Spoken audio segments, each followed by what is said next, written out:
Hello，大家好，我是小懒。今天咱们来聊聊一个最近火出圈，不，应该说是踏出圈的大人物——少林寺的前掌门人释永信大师。哎呦喂，现在得叫释永信先生了。就在昨天最新的消息下来了，中国佛教协会发话了，把这个释永信的戒牒给注销了。我给大家伙解释一下这个戒牒是啥玩意儿。这玩意儿其实说白了就是这个和尚的从业资格证，就是官方认证的僧人身份证，给你注销了意思就是你别在这个圈里混了，我们佛门不承认你了，你被开除了。这可比这个公司开除员工很多了。这是否定了他的根本身份那官方给出的理由是啥呢？还是那老两样翻来覆去就那点事儿，金钱和女人。哎呦喂，我一听这个就想笑你说这叫事儿吗？对于一个执掌少林寺这么多年，把他干成了一个少林集团有限公司 CEO 来说，有点经济问题，有点花边新闻，大家伙好像都见怪不怪了，对吧？这年头谁还没听到过点什么佛门 CEO 的传说什么开豪车用最新款的手机，买世界飞，这些都成了段子了。所以光说这两点感觉呢就有点像挠痒痒，没有挠到心窝里去。而且这个官方还特意出来辟了个谣。之前这个网上不是传得沸沸扬扬嘛，说这个释永信想脚底抹油跑到国外去，结果呢在这个机场咔一下被咱们的有关部门给按住了。这剧情跟那个香港警匪片似的结果官方说假的，谣言，没这事儿。好，那问题就来了，官方说开除他是因为这个钱和女人，这官方又说他没被抓住，那这个事儿真就这么简单吗？如果只是这个钱和女人的问题那这都传了多少年了，那早干嘛去了？为啥偏偏现在才动手大家伙琢磨琢磨，这里面是不是有更深的水，更猛的料呢？今天咱就来顺着网上的各种蛛丝马迹大胆的猜一猜，捋一捋这背后可能藏着的惊天大瓜。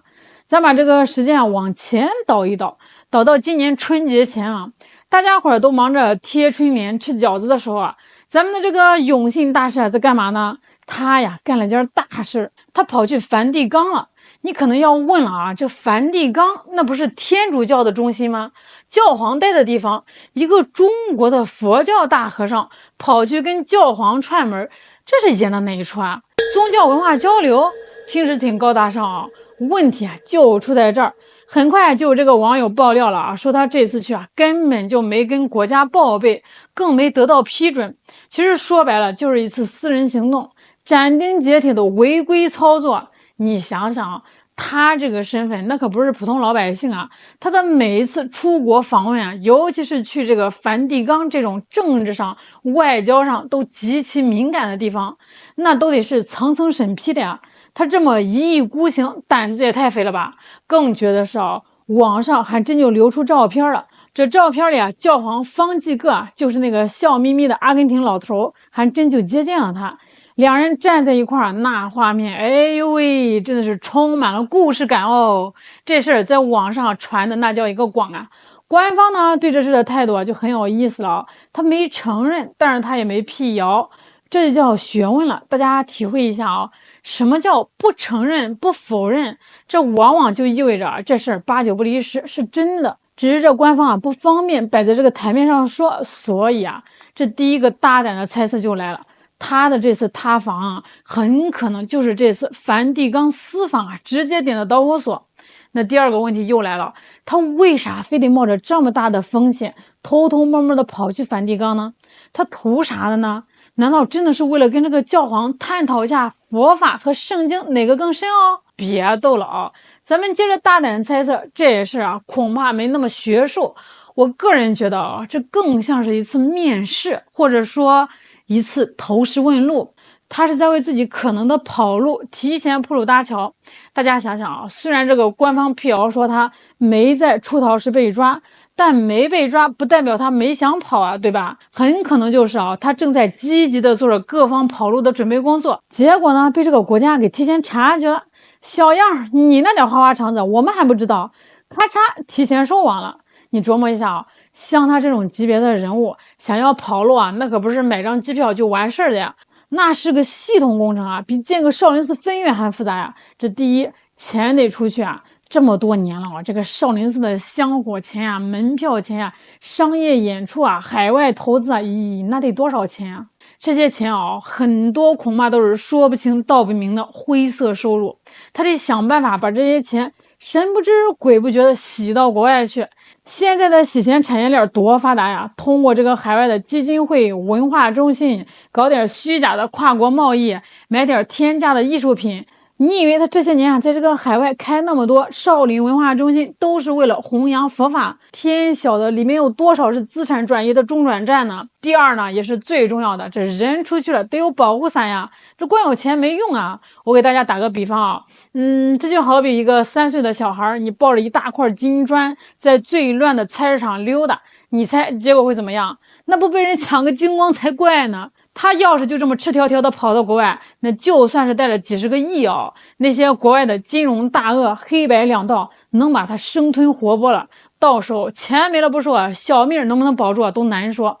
所以啊，他必须在出去之前啊，找到一个能罩着他的后台，一个强大的政治势力。那找谁呢？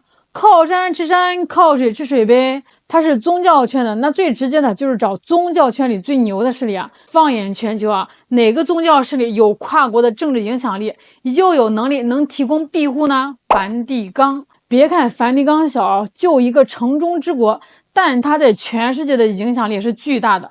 他要是能打着宗教交流的旗号，跟这个梵蒂冈那边搭上线，比如说啊，我给你捐一大笔钱，帮你修缮教堂，或者资助你的慈善事业，你呢，在我有难的时候啊，给我提供点人道主义援助，甚至是政治庇护。如果这个梵蒂冈肯点头，那他跑出去的安全性啊，不就大大提高了吗？所以说，这一次冒险去梵蒂冈，很有可能就是他整个跑路计划里最关键也是最险的一步棋。他想给自己买一份超级保险，可惜哦，人算不如天算。他自以为神不知鬼不觉，结果呢，可能早就被盯上了。他这边刚跟教皇握完手，照片刚传出来，咱们这边就该动手了。当然了，咱们还可以把这个格局再打开一点，做一个更大胆的推测。有没有可能啊，释永信这事不只是他一个人的问题，而是一个信号呢？一个山雨欲来风满楼的信号，那就是国家可能要下决心对整个宗教界进行一次大整顿、大扫除了。这些年这个宗教界的乱象还少吗？大家心里面都有数啊。有的这个寺庙道观搞得比上市公司还赚钱啊，有的大事啊到处招摇撞骗、敛财骗色啊。有的地方呢，把这个宗教活动啊搞成了商业狂欢，乌烟瘴气啊，功德箱变成了功利场。这种现象啊，老百姓看着都生气，高层能不知道吗？能一直忍着吗？我觉得可能嘛，已经到了一个忍无可忍、无需再忍的临界点了。如果国家真的要调整政策，要刮起一阵整顿风暴，那像释永信这样站在这个风口浪尖上，问题又多得一箩筐的人啊，肯定是第一个要被处理的。从这个角度来看啊，他可能啊就是嗅到了危险的气息，感觉啊这个天要变了，好日子也要到头了，所以啊才急着找后路，想在这个暴风雨来临之前啊赶紧跳船逃生。好了，说了这么多，又是梵蒂冈，又是跑路，又是大整顿，但是我觉得这些啊都还只是表象。要想把这个事儿看透啊，咱们得把这个望远镜啊给拿出来，从一个更高、更根本的角度去看。什么角度呢？阶级的角度。哎，你别一听这个阶级这词儿就觉得太理论、太枯燥。我给你用大白话翻译翻译，你一听就懂。我问大家一个问题啊，为啥中国啊现在有那么多的有钱人、富豪，那赚了咱们国家的钱呀，最后都是削尖了脑袋想润出去呢？他们为啥非要移民去西方？咱普通老百姓可能都想不通啊。咱们吃的好，玩的好，治安呢全球第一，半夜2点都敢出去撸串，他们呀是钱多的花不完，名声地位啊啥都有，干嘛非得要走呢？答案很简单啊，因为咱们跟他们呀压根儿就不是一个阶级的人，想问题的出发点完全不一样。释永信也好，其他的那些大老板、大富豪也罢，他们中的很多人啊，都是在改革开放这短短几十年里抓住了风口，迅速完成了资本的原始积累。其实说白了啊，就是赚到了第一桶金，甚至是第 N 桶金。这个时候啊，他们的身份就变了，他们不再是想着怎么打工赚钱的无产阶级了，他们是手握着巨额财富的资产阶级。你别指望他们会先富带后富啊！当一个人的屁股坐到金山上，他的脑袋里想的就不再是怎么让大家一起过上好日子，而是怎么保住他屁股下的这座金山。这是人性啊，也是阶级性。咱们必须得承认一个事实啊，很多人的第一桶金那个发家史，你要是深究起来啊，多多少少都有点原罪，都沾着点说不清道不明的灰色地带。